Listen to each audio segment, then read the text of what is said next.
Good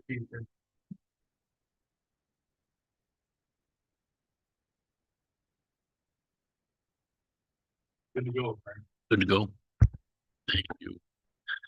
Okay, good evening, everyone. Back to it. We're on in the Tibetan tradition of mental development.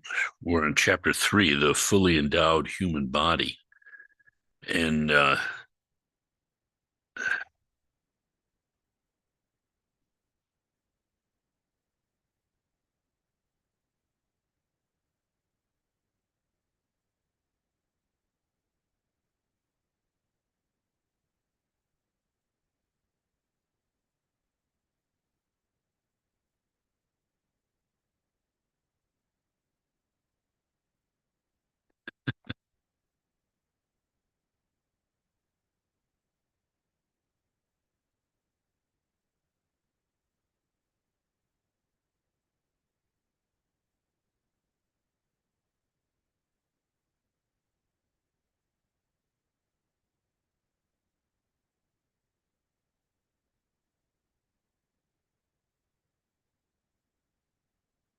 and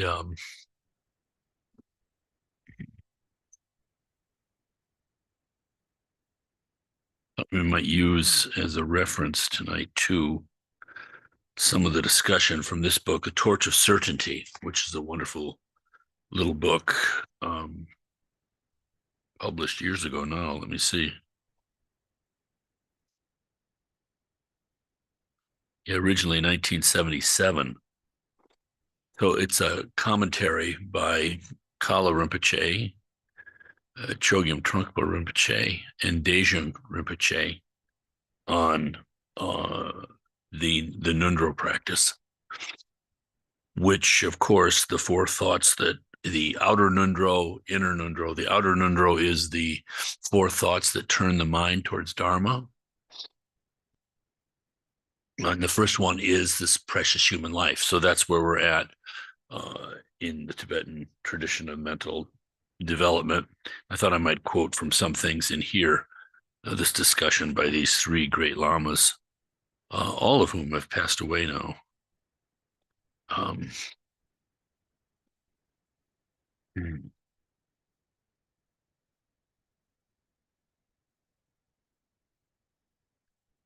they're just simply saying that the precious human birth instills an appreciation of the uniqueness and the value of human existence.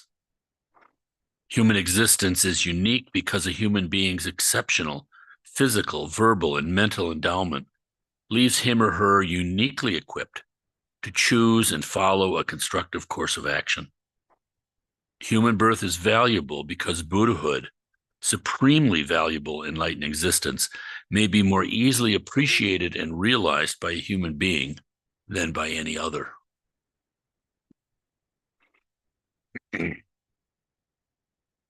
Lama Tarchin told us once that he said, yeah, in the village where he grew up, a baby would be born and the whole place was happy. And he said, yeah, another precious human being. Uh, that kind of, deep appreciation. And of course, it comes out of a very thorough study of Buddha's First Noble Truth, that unenlightened existence is dissatisfactory, is suffering.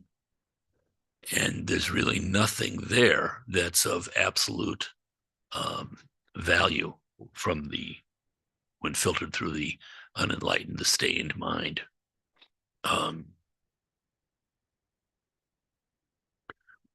When you have an appreciation of that, and then confidence that the Dharma, the Buddhist path, is the way out of that. Milarepa said somewhere that if we could accumulate all the tears that we've cried in all our myriad lifetimes, it would fill the ocean. You can experience it in your own life too. You see situations where, I don't know, sometimes there's something that's especially poignant. And it can be kind of an terrible kind of suffering that you read about. I mean, last year there was an incident here in Rochester where there was some kind of elderly man. He was in his 60s, I think. And for some reason, he was the sole care for this little 3-year-old boy. And the man died. And the boy starved to death in the apartment. Didn't have any friends, anybody checking on them, nothing. So you see things like that and you hear in your own town, and it's just hits you very deeply. But of course, it can be the opposite. It can be a certain kind of joy that you see someone experiencing. And you see the impermanence of it, and you see how it's going to end up in disappointment for them. And it's just so poignant. So in the midst of this kind of what otherwise could be extremely discouraging, you read again the story of Milarepa and how distraught he was, realizing that he was outside of Dharma in his understanding, and so desperately wanted relief from this kind of suffering, of dissatisfaction, knowing that there's something greater, you might say, but somehow couldn't get at it. So when you really understand the First Noble Truth, and I don't mean really understand, because to completely understand it is really profound. We're seeking all the time false refuges. But even conceptually, to know it, it clarifies so much. You see the turmoils in the world, and you see all the religious and non-religious strivings. And it's just remarkable, the genius of the Buddha. I mean, it speaks to his enlightened mind. I mean, what if you had to talk to people? I mean, what do you say about the human situation? And that you can do something that is universal, cutting through all sorts of ethnicities, beliefs, one thing or another. I mean, this fact of the First Noble Truth and our inherent kind of suffering. But of course, it doesn't stop there. That's the understanding that pushes one towards the path. So when you have that kind of appreciation, then to come across the precious human body, I mean, just how unique and how valuable. So this is similar to in the book. Each of us has obtained a human body. Now we must learn the importance of entering the Dharma's door and turn our thoughts to the Dharma. For this to occur, we must have profound confidence based on knowledge of the precious one's qualities. In addition to this confidence, we must be motivated by meditation on impermanence. If we do not consider death and impermanence, our thoughts will not even begin to turn to the Dharma. Relying also on a knowledge of the rarity of this human existence with its opportunities and blessings, we begin the basic practices. So, precious human birth. First, we meditate as follow. Consider the advantages of this rare human existence, with its 8 opportunities, 10 blessings, more precious than a wish-fulfilling gem. Unlike ourselves, beings in the 8 unfavorable states of existence are disadvantaged in the following ways. Hell beings suffer from heat and cold without the slightest break, so there's no mental opportunity. The suffering is so continuous. Spirits are tormented by hunger and thirst. These are the pretas. Animals are confused, incapable of any understanding or knowledge. Barbarians born in those numerous borderlands, untouched by Dharma, which far outnumber Buddhist countries, cannot understand it. Long-lived gods of the desire, form, and formless realms are distracted by their love of worldly pleasure and samadhi and have no interest in the Dharma. Heretics and those who have a natural dislike for the Dharma hold perverted views. For those born in a dark age in which no Buddha comes, and the attributes of the precious one are not renowned, the world is a desolate place. And then finally, people who um, are suffering from severe kind of, disabilities, um, uh, like living in a coma and things like that, where there's really uh, severe restrictions.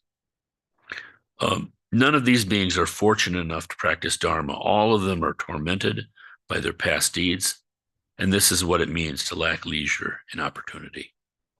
But you who have not been born into any of these 8 unfavorable states in which individuals are disadvantaged, you possess 8 kinds of opportunity.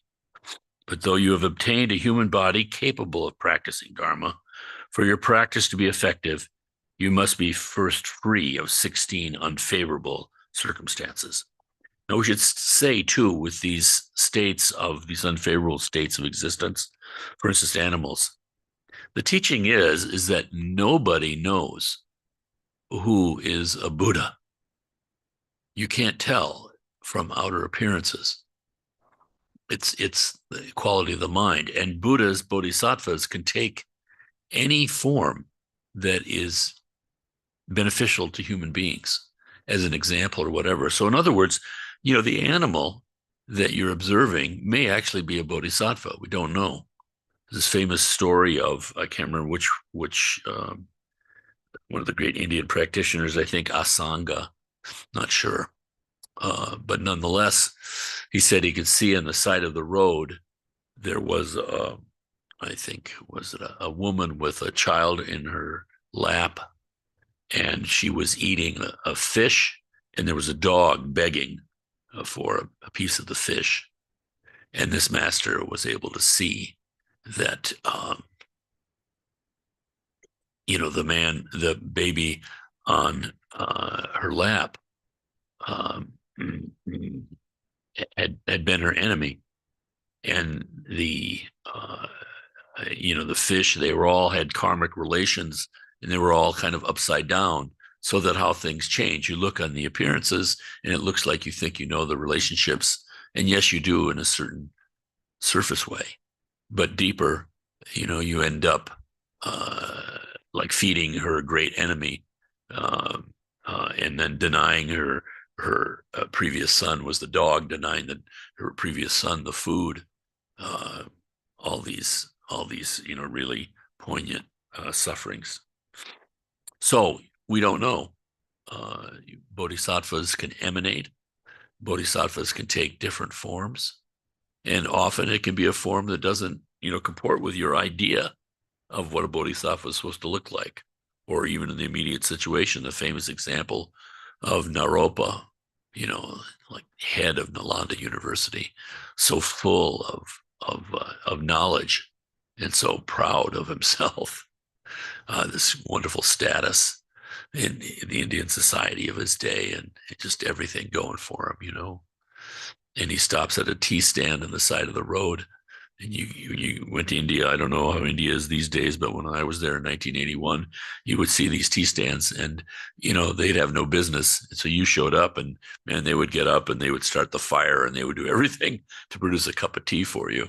And they had these wonderful little clay vessels that you drink out of it, and then they just throw them.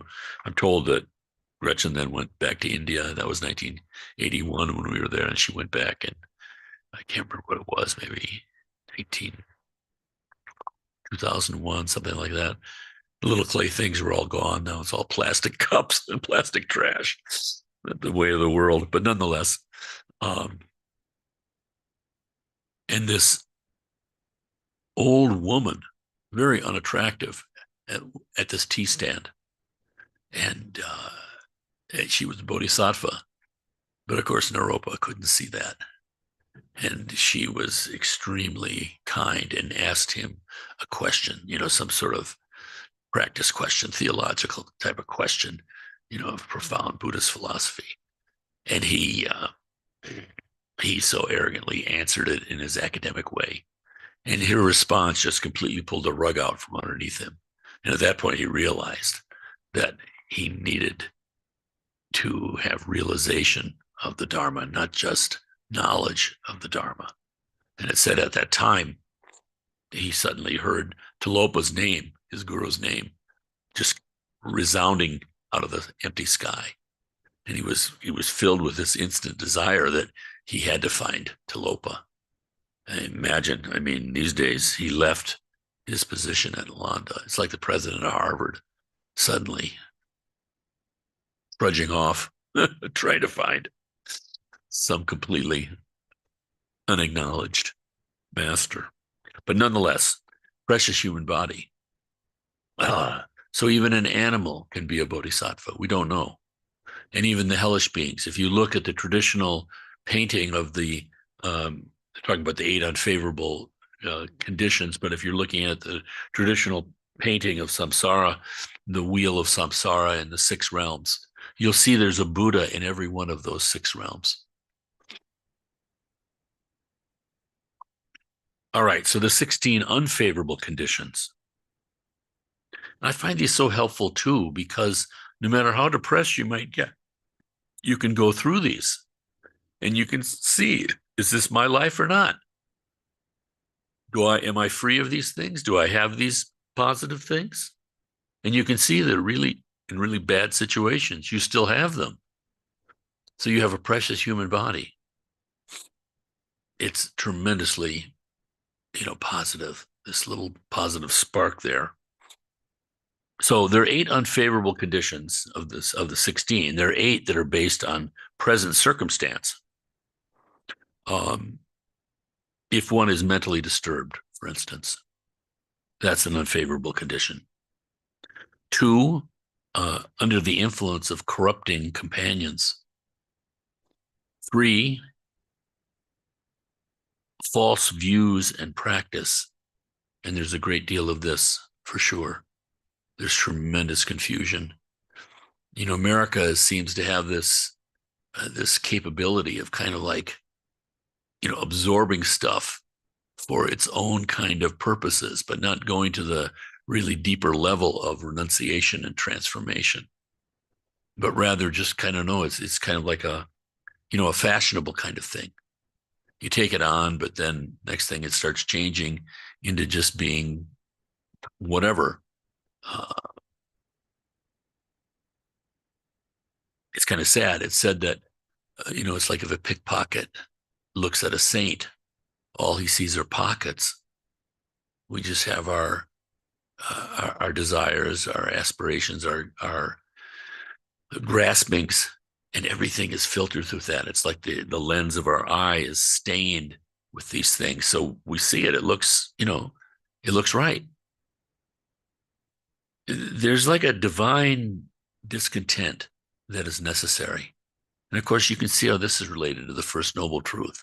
This divine discontent, it's a discontent. It's never being satisfied with just some easy answer or some, toy. But it's divine discontent. It's just not the discontent that the world is feeling. I mean, in a way it is, but this is an aware kind of discontent, which makes it divine. It makes it divine because that's not the whole story. So again, first noble truth, but then what does it do? Second, third, fourth noble truth. This is not the whole story, just this state of dissatisfaction. This is just where we're at. A fourth unfavorable condition is subject to extreme laziness. Doesn't mean laziness has to be gone from your life, but extreme laziness, kind of an indolence. Guru Rinpoche said, we spend a third of our life asleep. We spend a third of our lives working to support ourselves. And we spend a third of our lives chasing distraction 8 hours a day.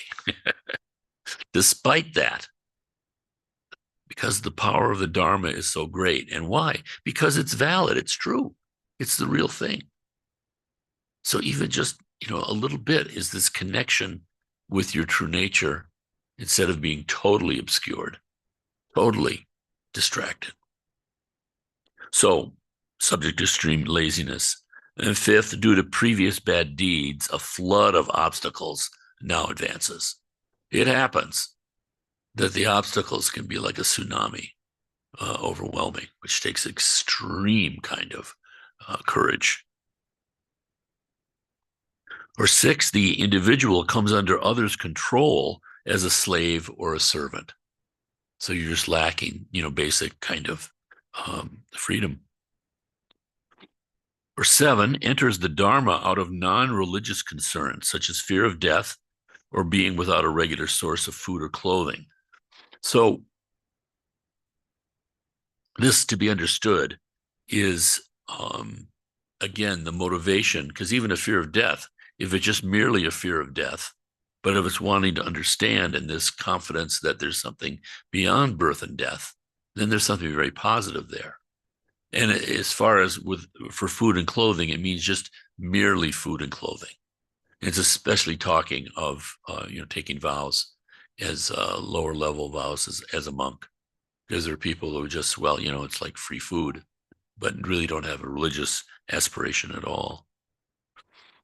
Or is insincerely involved in the Dharma for the sake of profit or renown. Like the Buddha said, fame or gain. Those are 2 of the 8 worldly motivations that we don't want. So those are the 8 unfavorable conditions based on present circumstances. And so we can look at all of those. Now, 8 unfavorable conditions in which the mind is cut off from the Dharma. And this will complete the 16 unfavorable conditions. So what are the 8 in which the mind is cut off from the Dharma? The individual has great desire and attachment for his body, wealth, etc. Just completely absorbed in it. And since his character is extremely coarse, all his acts are mean. And of course, we've seen this in the world where some people are just like 100% mean all the time. No matter how much the teacher explains the miseries of the lower realms, he's not frightened. No matter how much the teacher explains the great blessing of liberation, he has no faith in it. Then he naturally delights in unwholesome action. He is much inclined to practice Dharma as a dog is to eat grass. He violates the roots of his bodhisattva and other vows. Footnote in that. Let me see if I can find something on that.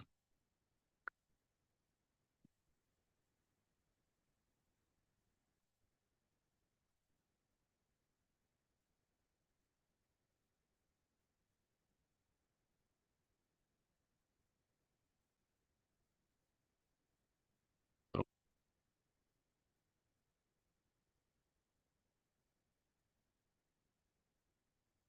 help much. Okay.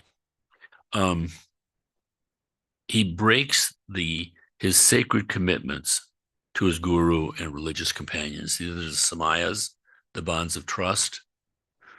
It's said that, it's such a powerful, easy way of practice is just to maintain the vows connecting you to the teacher, connecting you to people who have taken empowerment together. It's just this natural kind of gradual, steady progression, and you're just avoiding, these kind of very sharp breaks in one's mind stream in this way. Someone making a problem out of the Dharma, fighting with other practitioners. Lama Tarkin said again that, if you think of Samaya as this connection as being like a rubber band, so you got a rubber band between you and the Lama. And then there's a rubber band between you and the fellow practitioners. And he said that the Samaya amongst practitioners is the most dangerous one because, when you're having some sort of difficulty with a teacher or some sort of doubt or something, the teacher it's like a rubber band.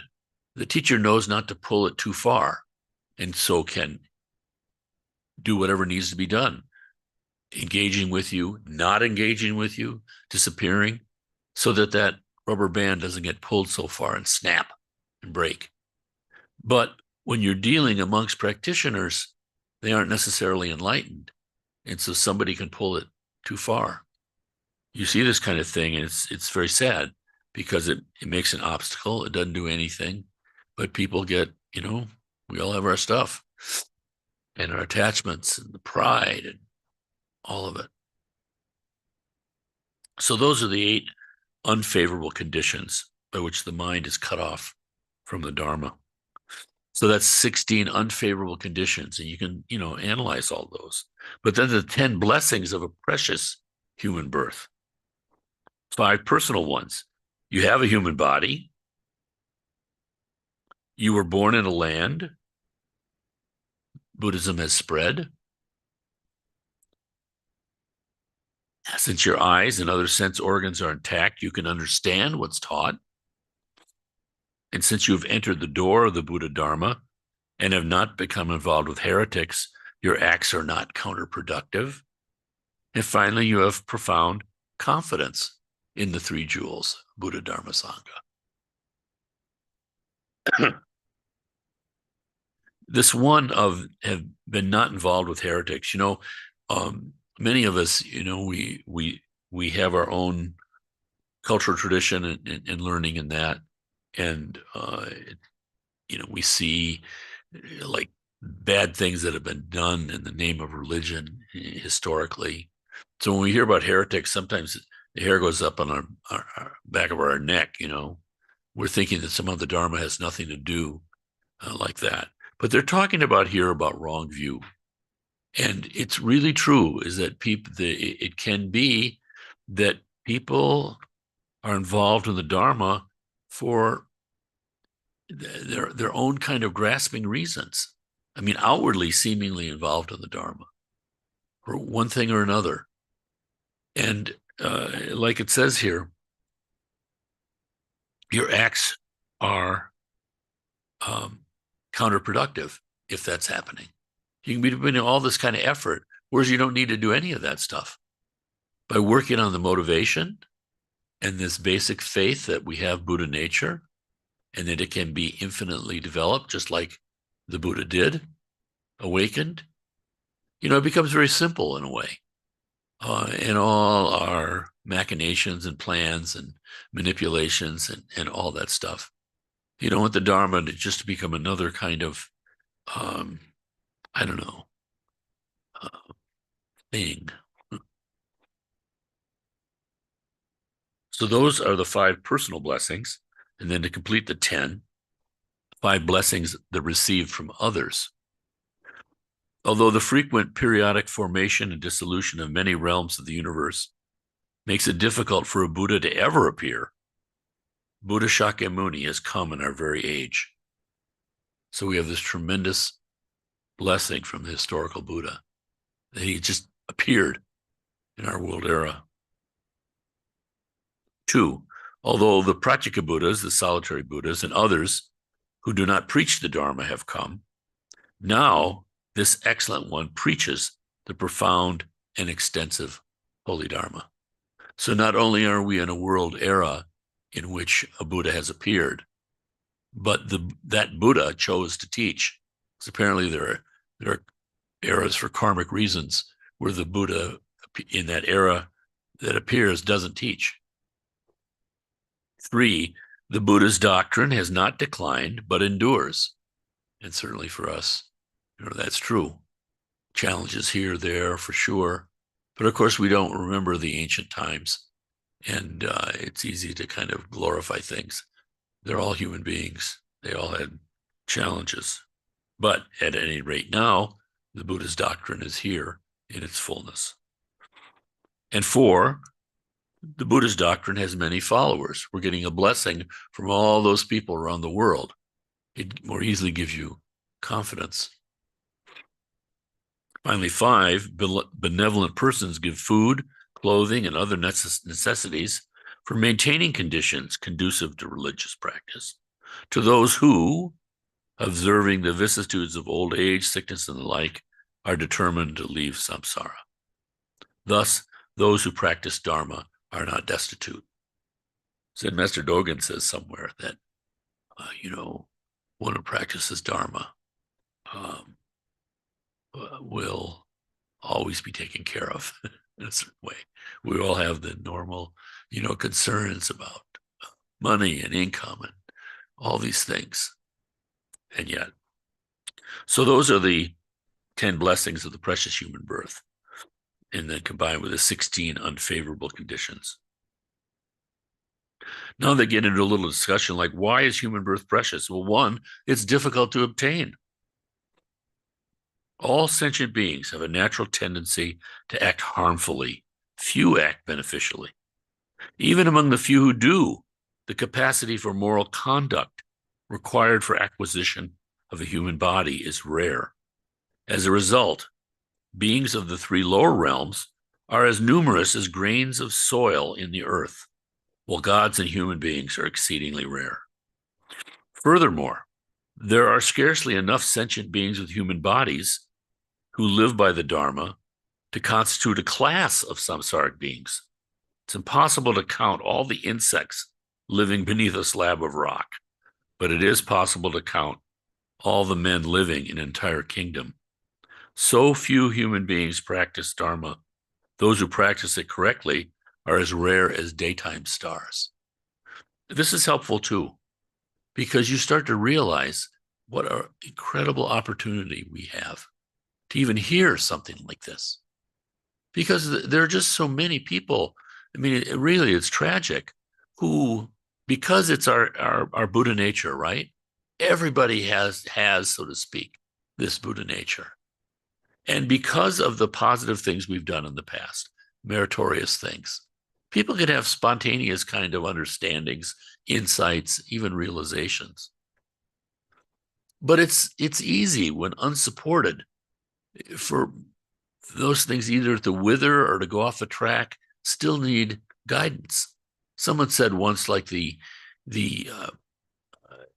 realization, is like a diamond, just really exceedingly rare, exceedingly durable, you might say, hard, cutting through everything, exceedingly wonderful.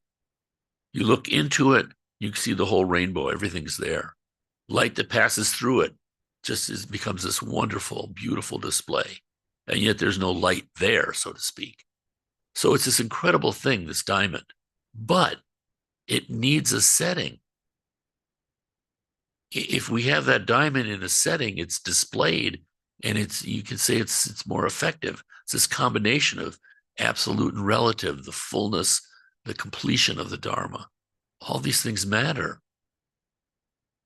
It's possible people have some sort of, again, it's actually a valid kind of insight, but they kind of go off the tracks. Like the ego can come back very strong. It's like, I have experienced something. It's just remarkable how difficult a situation we're in, how tragic a situation we're in.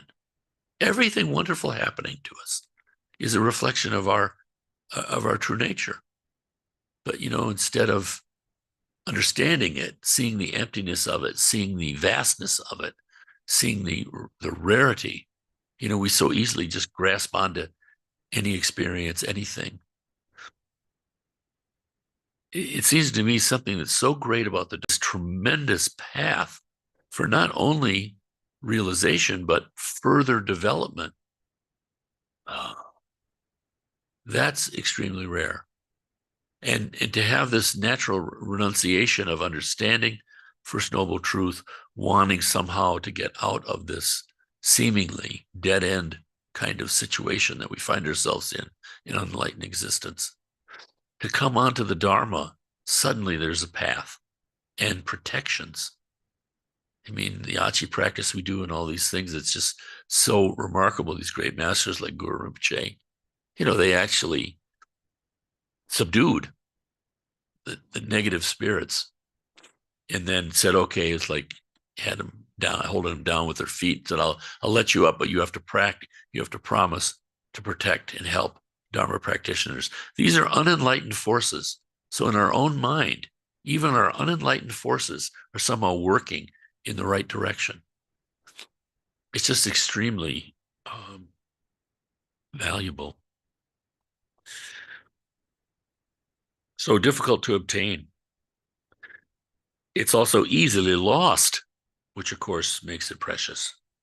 This body is threatened by many potentially fatal circumstances: fire, flood, poison, weapons, malevolent planetary influences, earthquakes, etc. Yet we never know when they will occur.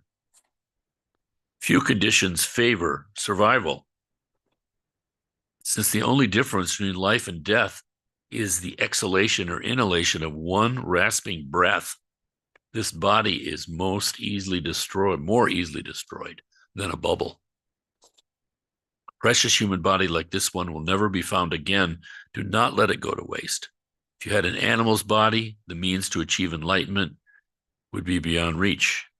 Although you would not know how to recite one mantra, one mani syllable, you would have the power to do the kind of deeds which lead to rebirth in lower realms, kind of on a treadmill. So, human birth is precious. Why? Difficult to obtain, easily lost, and has a great objective. Thanks to this human body, we have the ability to achieve complete Buddhahood. This is its great objective. Up to now, we have not valued it very highly, but spent it in vain.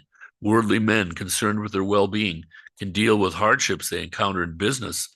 But when we encounter hardships in our struggle for life's ultimate goal, liberation, we are completely lacking in energy.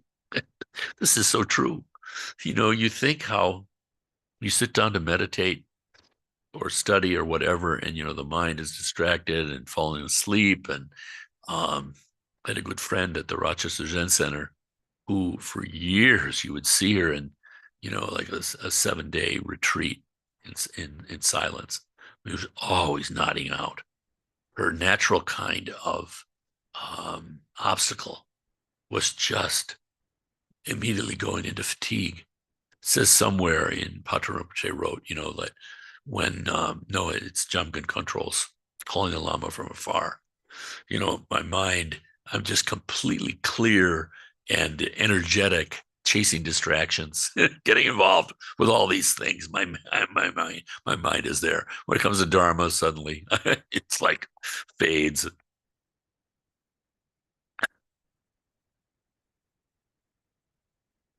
We are degenerate, dissipated, and beguiled by Mara. From this day on, meditate repeatedly on the thought, I must exert myself exclusively in the practice. I must accomplish life's objective. And of course, that's done on and off the mat. This is the thing. When we realize, you know, the motivation, the training and motivation, then that can be happening all the time. And especially with the Tantra, the practice of pure vision, every situation. But of course, it works that way for the sutric teachings too. Because whatever your interactions with sentient beings are, to consider them your mother and to be training the mind in that way, this every single moment is an opportunity. So the great objective, generally speaking, one who's inclined to do particular types of deeds is called a karma carrier. A karma carrier who practiced Dharma in his previous life is now inclined to place his or her confidence in the Dharma and the Guru. This is a sign of the reawakening of his or her past white deeds, good deeds. But one who acts harmfully in this life will, at rebirth, be carried to the lower realms, not to human body. And this is from the Kshitigarbha Sutra. Kshitigarbha is Jizo in Japanese. And Kshitigarbha is one of the 10 great bodhisattvas and is said to be especially involved with the children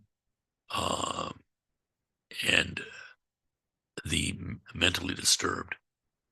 So you see in Japan, for instance, many Jizo statues where children have died and in cemeteries. Kshitigarbha. There are 10 kinds of samsaric beings for whom true human birth is difficult to obtain. Who are they? They are those who have not cultivated the sources of wholesome action, those who have not accumulated a quantity of merit, those who follow the ways of corrupting companions, those for whom conflicting emotions persist, those who do not fear suffering in future lives, those who are very disturbed by conflicting emotions, those who are lazy and careless about Dharma practice, those who embrace Buddha's teachings but do not follow them, those who adhere to perverted views, or those who thoroughly believe in perverted views. Yeah, it's a hard thing. It's a very hard thing, very rare, really, for people to look at themselves in a self-critical or even open way. To get someone to change their opinion on something. But why is this hard? Because basically we cling to these things and they become part of our identity. We're all about identity. And, it becomes me. My ego is completely involved in that. Even if something is not working, it's rare for people to say, well, that was just wrong. I mean, the openness of being able to change your mind. And of course, that doesn't mean that you don't have any kind of, commitment or any kind of, um, persistence or stick-to-itiveness or any of those things. Always is like a razor's edge here between accepting and abandoning. This is where we are, neither accepting nor abandoning. But this, it takes practice. But even the practice of this results in a mind that is more spacious and more effective. So the practicality benefit of this is really amazing, and it makes sense. It's not like we have our true nature and then we have, our life.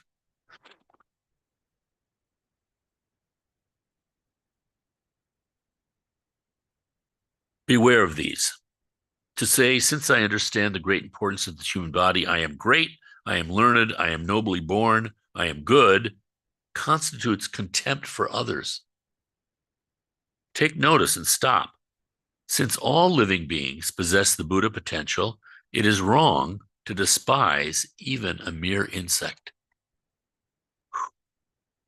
It is said that when the tendency to condemn others has fully matured, in this life you will lose what you cherish. In the next, you will either be born among the spirits or as an enslaved human being. Since ordinary beings like ourselves lack the supersensible cognitions of spiritually advanced beings, we do not know who may be an arhat and who a bodhisattva, how such beings may be teaching Dharma, or what special methods they may be using to help sentient beings. Like it says in the 37 practices, I can't remember exactly how it says it, but because I don't know, the writer is expressing sincere humility because the actions of bodhisattvas may be hard to understand because it's limitless. It's true we have to have kind of like these right and wrong things as we practice, of course, but there's no limit to what the compassionate thing is by a great bodhisattva. Who knows? Yeah, again, you see the example of Marpa and Milarepa. I mean, if Marpa was doing that to Milarepa in our society, they'd lock him up. It has to be the right timing. You can't just rip out something from someone, and you have to have someone like Milarepa with a great heart of devotion. But historical times differ too. What's maybe right in one time isn't right in another. These are extremely fluid kind of things.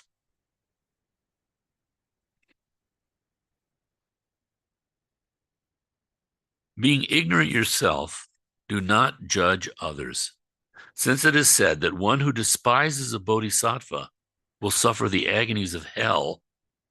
Do not discount the seriousness of even one unpleasant joke at another's expense. And when we hear these teachings, it becomes very enlightening for us because we realize, our tendencies to disparage others and to build ourselves up. It's so constant in a way, at least the tendency. It seems natural. But the good thing is that, you're here in the Dharma and you practice, and so you're better. better than it was. And that's the thing, this momentum in the right way. And the awareness of it. The real danger comes from people just not being aware of what they're doing and not thinking of any kind of cause and effect with it at all.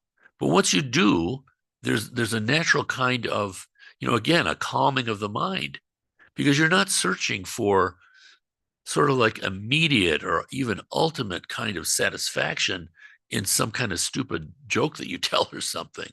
So everything has more of space and more context, and all of that itself is wisdom. So there can be stupid things going on, but instead of the mind being completely absorbed in it, or at least completely attached to it, and seeing that as a false refuge, instead, there's an understanding. You see the stupid things you're doing yourself, and that's good. The type of person whose faith vacillates, whose insight is limited, who is easily led astray by companions, and is frightened by profound teachings, will develop gradually, trained in a gradual path closely guided by a guru of skillful means.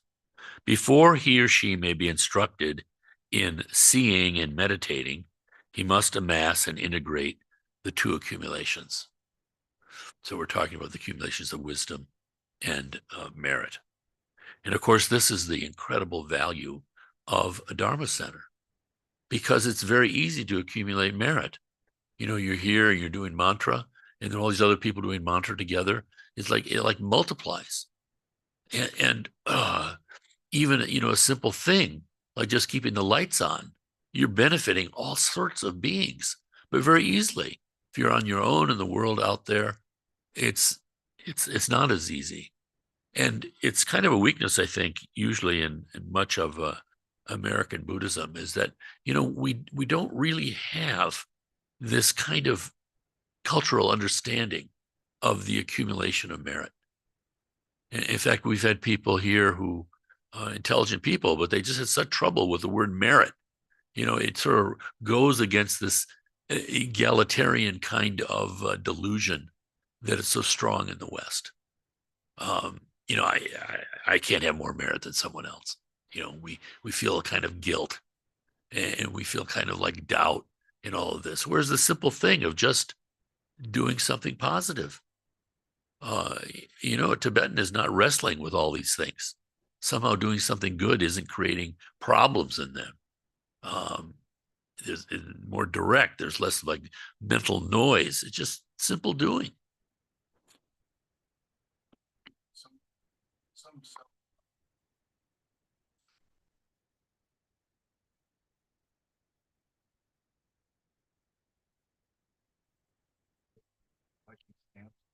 Uh-huh.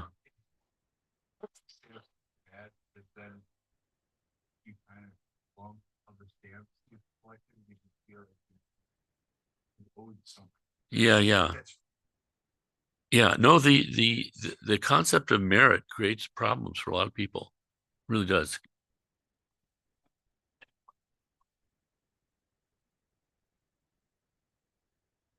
So it's interesting. Tell me if this is completely off base. So merit, I kind of like to describe it as something that, like, either you're cleaning up a room, and you're also conditioning yourself to think good thoughts. Is that at all close? Yeah, yeah, merit. Yeah. And it's like this divine thing that comes Yeah. down. You get this meritorious event from God, and it gets confusing anyway. Right? Yeah, I think of it as just momentum or inertia. I mean, like Newton's inertia is not only a body at rest tends to stay at rest, but a body in motion Okay, so like tends to keep moving. so long, Yeah, yeah. so much I think of it sometimes. It's like, again, you've heard me say, when you flip the light switch, the light goes on. That's merit. When there isn't merit, suddenly you can't find the light switch. The light switch is broken. You flip it on and the light doesn't go on. I mean, there's just all sorts of stuff. There's like a lack of connection between us and our true nature.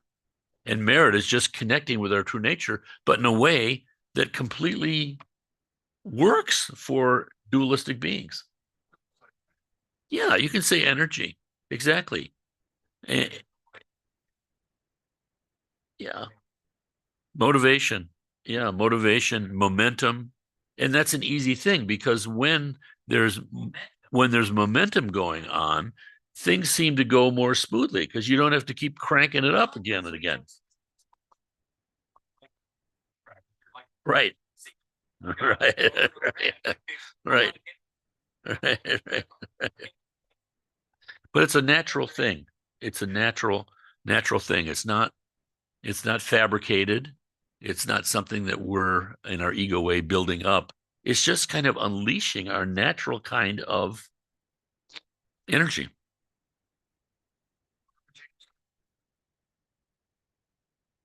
Right.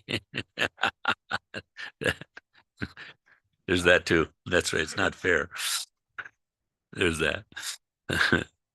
But the type of person capable of instantaneous illumination, whose insight is expansive, whose compassion is great, who is filled with unbending faith and devotion, who lacks desire and attachment, who thinks only of the Dharma, and especially delights in profound doctrine.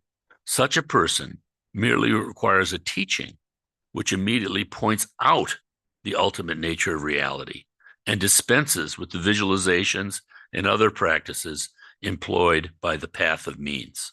So it has been said. So this is always giving us, yeah, right. Yeah, right. The type of person capable of instantaneous illumination, whose insight is expansive, whose compassion is great, who is filled with unbending faith and devotion, who lacks desire and attachment, who thinks only of the Dharma, and especially delights in profound doctrine. Such a person merely requires a teaching which immediately points out the ultimate nature of reality and dispenses with the visualizations and other practices employed by the path of means. So it has been said. That's something, isn't it? Oh, yeah. Yeah. It shows how Yeah.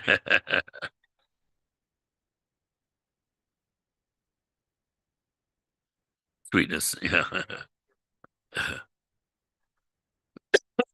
So this teaching on the precious human body, I think is, so, I mean, it is. It's the beginning of the Nundro. And the Nundro, again, means go before. And, sometimes they're called the foundation practices, but it's actually the foundation practices for entering the Tantra. So it's very high practice. The Nundro itself can take you all the way to Buddhahood. That's the teaching. And yet we shouldn't think of it as beginner kind of thing.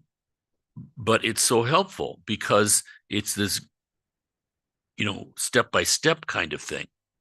So we'll see next time the teaching is going to be on impermanence and the awareness of death. But when we're kind of weak in our awareness of death, what do? We go back to the precious human birth, this first thought of the thoughts that turn the mind to Dharma. And so it's very helpful to have this structure because it's practical in your practice. The more you think about the precious human body, this unique opportunity, it gets you through all sorts of difficulties. Because again, no matter what kind of malarkey's happening in your life, you realize you still have these qualities. And so it immediately points you into the mind to deal with whatever you're dealing with, whatever's happening. But you realize you are endowed with the ability to deal with it. And of course, that cuts out a certain kind of profound depression and fault, that really, oh my goodness, the things we've all seen in lives and society with people that we know. Um, I know I knew of one story told by one teacher of a person who just hated his job, and he was just slugging through it again and again and again for all these years. This is like 30, 40 years ago now. And he had this thing, well, when I'm 65, I can retire, and then it's going to be wonderful. So it came, and he was 65. He retired, And within the year, he had committed suicide. You know, instead of living what you were living at that time, and it's all right to feel disappointed, but look at that disappointment. Where is that coming from? The meditations themselves, even if you're not looking at it like that, it'll come up in your meditation. And then even when it comes up in your meditation, because we're practicing how things come and go, or some things keep coming and coming and coming and coming and coming, but we see that it's nothing solid happening. It's just moment after moment after moment. It loses that ultimate kind of weight and heaviness that leads to these terrible suffering. The man was suffering his whole life. So when we start to feel the benefits of the Dharma, even in this completely, you know, I don't want to say unfocused way, but I mean that it works naturally. Your true nature is unfolding, you might say, or you're starting to get insights into it. And so what happens is the practice itself works without even trying to make it work. Trying to make it work is an obstacle too. We just simply do, and we see how difficult it is to just simply do. Our ego gets involved. We're going to make it better. We're going to fix it. We're going to make the Dharma better. It's going to be Frank Dharma. I mean, it's like we're so amazingly complex and yet at the same time so simple. So in the Tantra, for instance, we've been talking in the last couple of weeks a little bit about it. You know, that mantra that starts out when you take refuge, generate motivation, and then when we start the practice, you know, it's with this mantra, the no essence mantra. Lobsang Lolangpa calls it the sacred syllables that signify the emptiness of essence of all things. They are intimately linked to the tantric meditation on the ultimate nature of reality. The meditation begins by mentally dissolving duality into the total void, ultimate simplicity. The specific sacred syllables, mantra, read, let all things dissolve into the void, detached from any intrinsic essence. Om Svabhava Shuddha, Sarvadharma Svabhava Shuddho Hang. Let all things dissolve into the void, detached from any intrinsic essence. I mean, the great freedom, you know, the vastness of the sky. And yet the sky has this beautiful blue color. It's not just, you know, inert emptiness, concepts, whatever. So this precious human body is precious, but the understanding of it, the thinking through it in that is, it's, you know, it's a life raft. I mean, really, it pulls you out of many, many discouraging situations, otherwise very heavy situations, because even if the heaviness is there, it's not 100% heavy anymore. You realize, you see how you're wrestling around and latching on to the heaviness, the weird kind of way that it feeds us or assaults us or whatever. But in the midst of that, when we know that that's not 100%, there's that little bit of freedom, which allows us to see the heaviness more clearly, with some clarity. And the more we do, clearer and clearer and clearer, gets less and less powerful. Still there, aware, but no longer ruling the roost. So, good deal for us. Okay, let's stop there for tonight. Any questions? Anything? We've had a little discussion and I'm reading so much.